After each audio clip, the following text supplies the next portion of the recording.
PK Samuel, and I'm excited to bring you a guest who is very talented, very blessed, a lady who is full of God, a lady who is full of wisdom, a lady who is confident and a worshiper. And this is none other than Edith Wairimo. Edith Wairimo. Yes.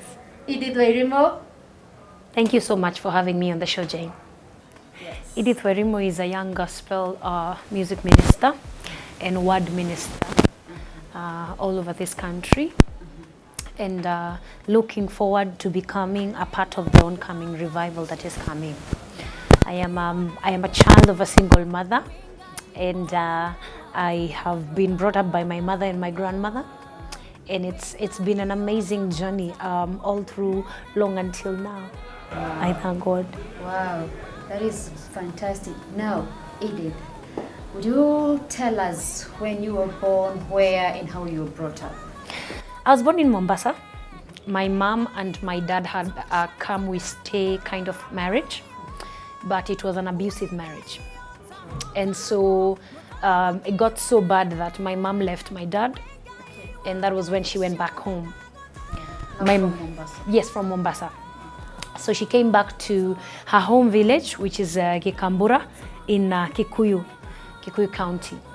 And that is where I've grown up ever since then, all the way until class 8. So in class 8, upon going to Form 1, we left Kikuyu and I started living in Dagoretti. I've lived in Dagoretti for 9 years. So that was when my mother was renting during those times. And after the 9 years, there was a reconciliation. What had taken us away from our home was the fact that there was a very big dispute between my mother and her family. And for how long did your mom stay with your daddy? I don't know how long they stayed together. What I know is that while I was born, my mother left my dad when I was 9 months old. Okay, when you were 9 months. Right. All right. So when I was 9 months old was when, so I came back as a small baby. My mom used to go for a lot of missions, so she was the breadwinner. We left with her when she was when there was a very huge dispute with her family, which left her being kicked out of her home. Now in Gikambura. In Gikambura. That's when now we went to Dagoretti, and I lived in a slum called Kware. Kware is in Dagoretti, and I lived there for 9 years. Until I actually lived there for about 4.5 years, all through high school. And then upon clearing high school, we got a better house. We got a mabati house. Woo. So we left that house and went to a 2-roomed house. It was a room. That one was a room. Hata ungefanya hivi mikono ulikuwa unafika mwisho na mwisho, you know. And the size was small. The roof was leaking. There's quite a lot of things going on. But I thank God because that was my beginning. And do not despise the days of your humble beginning. Before you went to high school, Right. you're saying that you lived in Kware, Right. which is in Dagoretti. Dagoretti, right. How was life? I think for anyone who was brought up there, it was normal life. But for me, who had come from a village life, it was very unusual. It was something new. It was a change for me. You know, having come from a background where I'm used to having my own space to all of a sudden not having this space, or from, not seeing so many people to being a place that is so crowded, it was a change for me. But the biggest change was the fact that I had to struggle. That I saw my mother struggle even for every single meal. You know, when you're in the village, kuna waru, kuna viazi, kuna nini. But when we started living in a slum, people in the slum really survive because everything is to be bought. And that includes mafuta ya kupikia, unga ya ugali, nini, everything is for sale. So that means that I had to see my mother struggle for everything. And so I have to say that it was quite something. It was hard, but I tend to think that I enjoyed. You enjoyed? I enjoyed because, you know, I wasn't the one going through the hard stuff. It's your mom. It was my mom, and she really shielded me from the trauma of all that. Otherwise, I wouldn't have been able to probably go through high school as I did. Wow. Yeah. That is good. At any one time, did you ever think about your daddy? Yeah, I did. When I cleared class 8, I decided that I wanted to know who my father was. I was about 12 and a half years, and I really desired to know who he was. And I looked for him, but I didn't know where to start. So my mother helped me to look for him, na akapatana na yule, wale mabeshte walikuwa nao Mombasa, bado she had contacts to a few of them. So she looked for his number, and she saw it and she gave me. So I wrote it somewhere na nikaenda nayo nikiwa high school. Right. At 12 and a half years. Yes. Your mama gives you your daddy's number. Yes. You want to call him? Yes. Okay. So I didn't have a phone, neither did my mother. During, you see, when I cleared class 8 was when all these things happened, yeah? So we couldn't even afford a phone. Yeah. So my mother didn't have a phone, so when she found the number, she just wrote it down somewhere and gave me, in a way that I can always go to a booth and just give him a call or something. So when I went to school, I used to borrow a phone from the lady who used to sell at the canteen, the school canteen. I was in Meriliki Girls, by the way, in Lower Kabete. So I used to go to Eunice. I remember her name was Eunice. She was the one in charge of the canteen, and borrow her phone. And I would call him. And to be honest, when I spoke to him, he was a very cool guy. He was a very calm guy. But I had needs and immediate needs, I needed food, as in my mother was going through stuff, and I was hoping that maybe he would be the person to come through, Yeah, I was hoping that because he was alive and he wasn't dead, and I was going through so much, that maybe even just a little bit he would come in and, become a help to me. And he was a very calm guy, a very cool guy. He has very nice words. But after speaking to him for a long time, I realized he's not going to help me. I spoke to him for, I think, over a year or something. And in all those days, never did he say, acha nikutumie kakitu, ama let me come to school and see you. Despite that, I introduced myself. I told him who I was. I told him what school I was in. I never saw him. I never saw, he never really did anything. And so after taking me around in circles, and I realized all I was getting from this man was good words, I decided to, let go. So when you called him, he really appreciated the fact that you called him? I don't know. You don't know? I don't know, because all I can say, he was very calm. And he was very cool. He wasn't aggressive. He didn't abuse me. He didn't speak ill about my mother or ill about anything. But as a young child, there was a reason why I was reaching out to him. I needed a father. I needed help. I needed somebody who could help my mother. And he was the person who I felt that he would help me because I was his blood. But after speaking to him, let me not say walking a journey with him, because there's no journey that we walked with him. But after speaking to him for quite a while, I realized that all he had to offer to me was words. Just words. Just words. And it wasn't even, it was just, oh, hi, how are you doing? Blah, blah, blah. Nothing much. Never comes to see me, never looks for me. I'm the only one who keeps looking for him. And then every single time I'd ask him for something, I'd feel like I am nagging, because again, I'm used to being in a family where my mother is my only breadwinner. But during those times, desperate times called for desperate, measures. And I tried. It didn't work. Yeah. For this time, this whole year that you're saying you kept communicating, is there any one time that you met physically? No. You never met? He wasn't interested. Do you know this guy? No. I've seen him in photos. You have not met? My mother made sure that she kept a few photos of him. And I've seen him in photos, but that was a long time ago, because now she had photos of me with him when I was, like a really, really little baby. So I don't know how he looks like now. Wow. Yeah. And even the photos that my mother showed me, I think the memory of them has also been erased from my mind. So I really don't have a recollection. So what made you come to a point where you don't communicate anymore? I grew tired. You grew tired? Yeah. Did he ever offer any kind of help? No. At all? No. I told him exactly what was going on. I told him exactly who I was, where I was, and I told him the reason why I'm reaching out to you is because I know you're my dad and I need your help. And it doesn't matter in any little or big way, I need you to come through for me. And I told him that for quite some time until... His response? Okay. Okay. Okay. Okay. Yeah. It was just okay and nothing. Yeah. He never once said, I won't do it. And I wish he did. Because then I wouldn't have felt as bad as I did then. Now I've forgiven him. Now I've let go, and all is forgiven. But I had to really go through a period of time where I wasn't understanding the language. He says okay, but he doesn't do anything. There's no action. I still continue going through the same things without the same support as I did. And the only thing that I was now doing was probably getting in debt due to the phone I was borrowing. Did he ever suggest that he wanted to meet you? No. And no one time did he? No.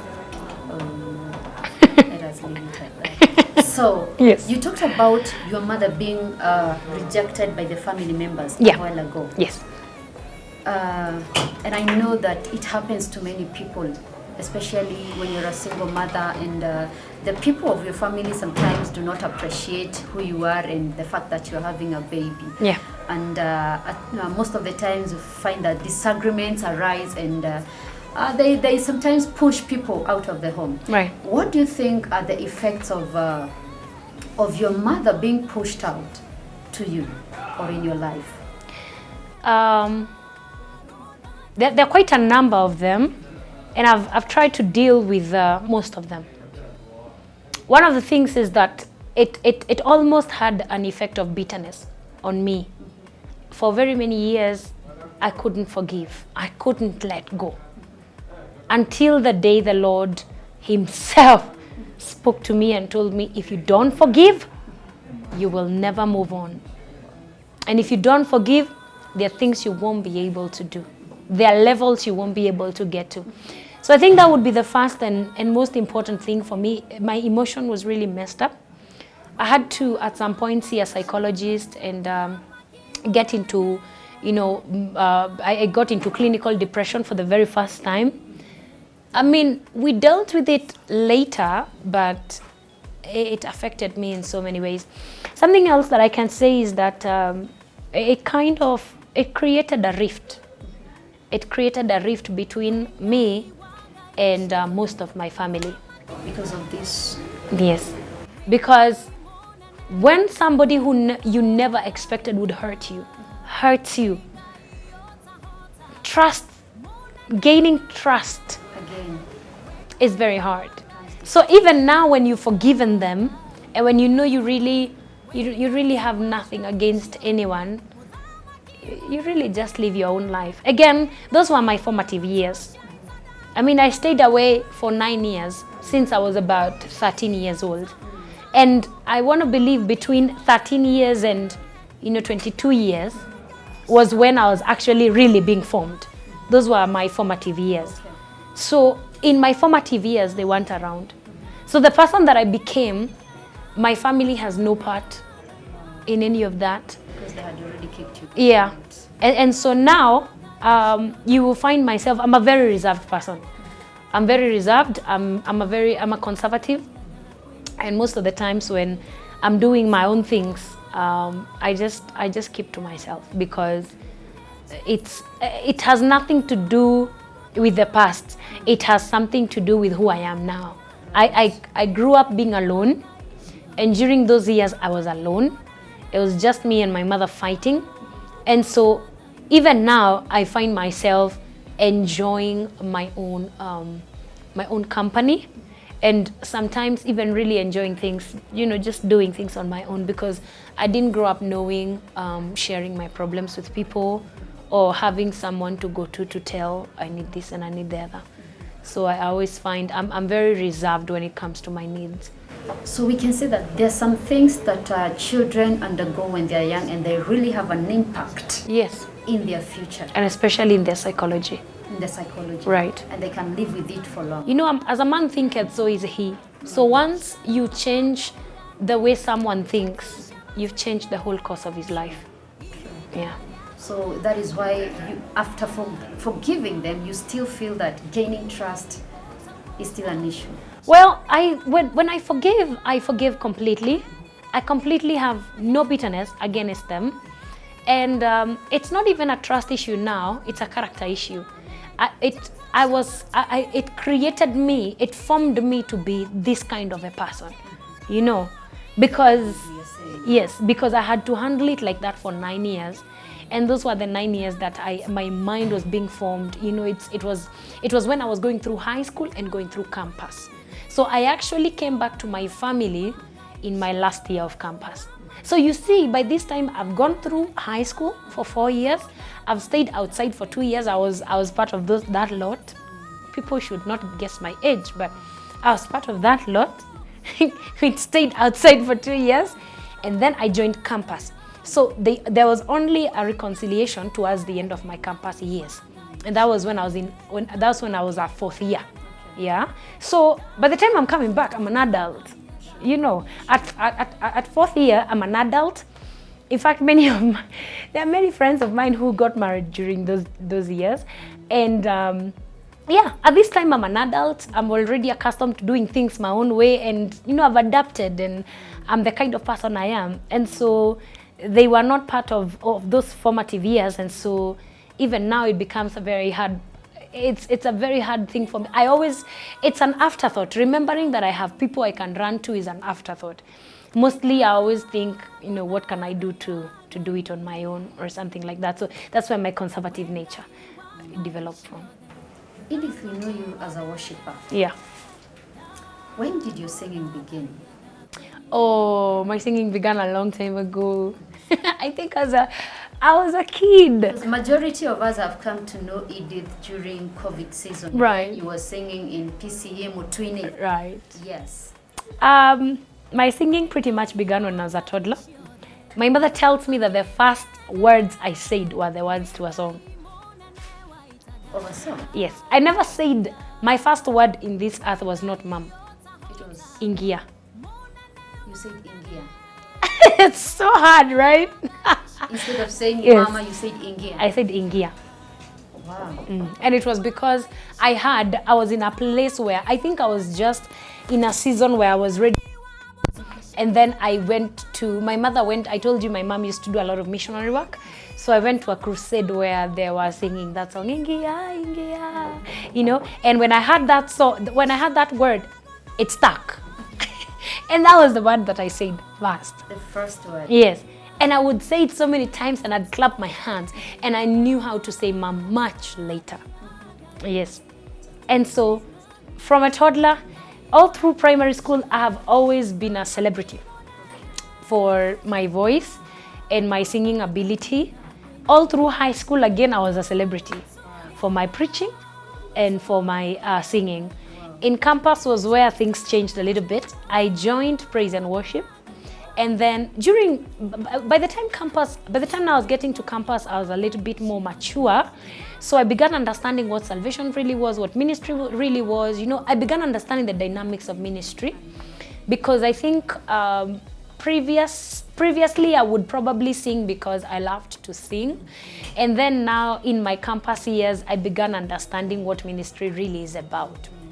So when I joined the praise and worship team, I remember being in a hostel, and one time when we were seated, somebody came and told me, I love your ministry, and in fact the day that you do not lead, I don't come to church. Wow. When I know you are not the one leading, when I know you're not the one leading, I don't come to church. Yes, that was a student. And then again when I was in another hostel at a different time, someone said the same thing, but now they weren't telling me. They were telling one another. Okay. So they said, oh, you know that kagal? That kagal leads praise and worship. Ako CU, ako praise and worship. Ile sikuwa ongozi, mi siendangi. Wow. Yes, and now so... you started seeing. Yeah, I started... There's something here. And it wasn't right. It didn't settle right with me. So I began, by this time I'd started working closely with God. Most times. And during this time, I was praying, and I asked God, is this right? And he told me, these people are worshiping you. They are idolizing you. And God told me, you need to step down. And the Lord told me I needed to step down. They were worshiping you. They were worshiping me. They were worshiping my gift. Now that somebody will not come foresee you. Yes. If Edith is not leading. That's a form of worship, right? I get. Yes. And so I had to step out of the praise and worship team. I didn't step out of the CU. I still continued going to the Christian Union, but not serving in any capacity. And people were amazed because they knew me for my talent and they wanted me up there. They wanted me singing, and all of a sudden I just said, I'm not going to be singing any longer. And so the Christian Union executive team approached me and they were like, you know, you have ministry in you. So because you're no longer going to be with the praise and worship team, because I told the person who approached me, I told them, I'm not going to be in the praise and worship team again. I'm sorry, I'm not coming back. So they said, if you're not going to be with the praise and worship team, why don't we create, because there's something that was going on during those times. There had been a creative platform going on, a creative ministry going on that was called Jazz. And Jazz had gotten to a point that they'd become defiant of the rules and the regulations that the Christian Union had put in place. For instance, the Christian Union had said, you are not supposed to go for swimming as a ministry, because they did not understand what kind of ministry goes naked. You understand? Like, you go for, you know, and during that time, it was one of their rules, and rules have to be followed anyway. The Bible says, the book of Romans, that where there is no law, there is no sin. But where there is law, law gives birth to sin and gives life to sin. And so because there was a law against it, that it made it sinful, you know. And so when they tried to warn them, you know, the leaders of the Jazz ministry really came out strongly, and they said, we don't think we are doing anything wrong. We didn't have any wrong intentions, and we didn't do anything wrong. And so because there was a lot of friction between the Christian Union and that ministry, it was dissolved. It wasn't actually dissolved. It was cut off from Christian Union. It continued existing as a different body, but outside of the Christian Union. And so Christian Union came together, the leaders came together, and they had to form a team that was going to replace Jazz.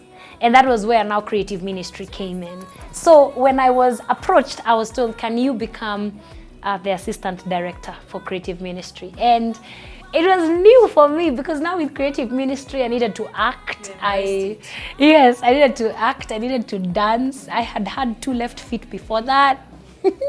And the good thing is that I was already so good in poetry, because I'm a songwriter. So songwriting really has a lot of poetic skills. And so I brought what I had to the table. I learned what I did not know. And, you know, gradually we started with a ministry of about I think 6 people, 4 leaders, 2 members. And gradually the ministry grew. By the time I left campus, I think the ministry had well grown up to, I think, past 30 or 40. Yeah, and it was wonderful. Wow, that is amazing. Which was your first song you did? Professionally? Yes. I did a song called I Will Not Be Afraid. It's no longer on YouTube. I pulled it down. Well, I was signed by a label in the year 2018, and the label wanted the song that we did with them to be the first song ever. They wanted it to look like they discovered me.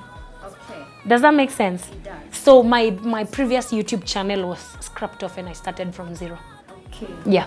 So which with the song that you're already having now in YouTube as the first song after that one is Yeah. which one? Overcome.